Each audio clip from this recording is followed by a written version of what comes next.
You can tell what a man values by the truck he refuses to sell. 200,000 miles, rust on the sill, a dent he's never fixed. But keeping the same truck for 20 years means 5 completely different things, and the last one has almost nothing to do with money. Number 1. The practical keeper. A man rings him in April. Transmission slipping.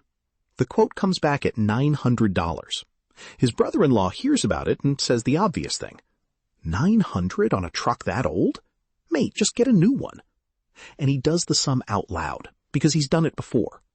$900 once, or $850 a month for 6 years. You want to tell me which one's the bad decision? That's the whole thing. He isn't sentimental, and he isn't stubborn. He's running numbers that the other man hasn't bothered to run. And he has information nobody else has. He knows this truck's service history, because he wrote it. He knows the 2 things likely to go next, and roughly when. He knows what it does in the wet. A new truck is an unknown quantity with a warranty attached. His is a known quantity with no payment attached. Psychologists call this switching cost sensitivity, the tendency to weigh what you'd have to relearn against what you'd gain. Most people underrate it badly. He doesn't. He isn't afraid of something new. He simply knows what he already has. The next one used to think exactly like that, until something happened. The man who got burned. He wasn't always like this. 20 years ago, he had a truck that ran perfectly, and he replaced it anyway, because that's what you do. New model, better on paper, signed on a Tuesday. 14 months later, the transmission went. And then came the part he actually remembers. Not the breakdown, the phone calls. That's classed as wear, sir. It's not covered. It's got 30,000 miles on it. I understand. It's still classed as wear. 6 weeks of that. He paid for it himself in the end, sold the thing at a loss, and bought back the same older model he'd had before. That was 2005. He's still driving it. Here's what's actually happening. Psychologists call it one-trial learning, when a single bad outcome is severe enough that the brain skips the usual gradual updating and just installs a permanent rule. It's the same mechanism as food poisoning. One bad prawn, and you don't eat prawns for a decade. His rule is simple. Never again gamble a working machine on a promise. And that's why the sales pitch doesn't touch him. He isn't weighing the offer. He decided about this category of decision 20 years ago, and he isn't reopening it.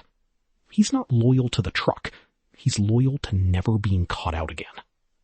The next one is stranger. He's given his a name. The one who named it. Cold morning. -2. He goes out early, puts a hand flat on the bonnet before he does anything else, and says genuinely, out loud, to a vehicle, "I know. Give me a minute." He'd be mortified if you filmed it. He's done it 1,000 times. He calls it she. He apologizes to it when he takes it through a pothole. When it struggles on a cold start, he doesn't feel irritation. He feels something closer to sympathy. This isn't eccentricity. It's a well-documented effect. Psychologists call it anthropomorphism under sustained interaction. And the trigger is specific.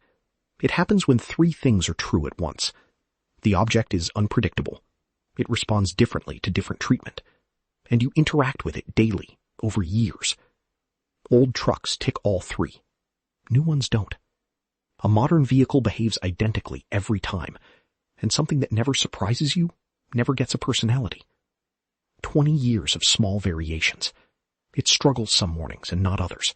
It responds to how you drive it. And the human brain, which is built to model other minds and does it almost compulsively, eventually starts modeling this one. After 20 years, it stopped being a thing he owns. The next one isn't keeping it for himself at all. The Custodian.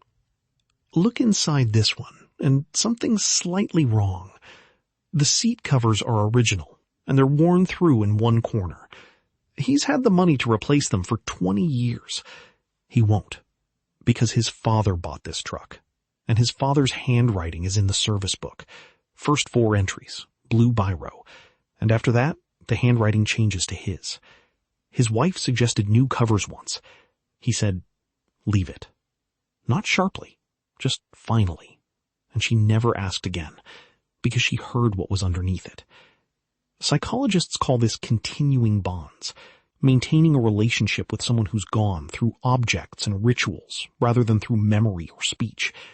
It's now understood as one of the healthiest ways grief actually resolves, not a failure to move on.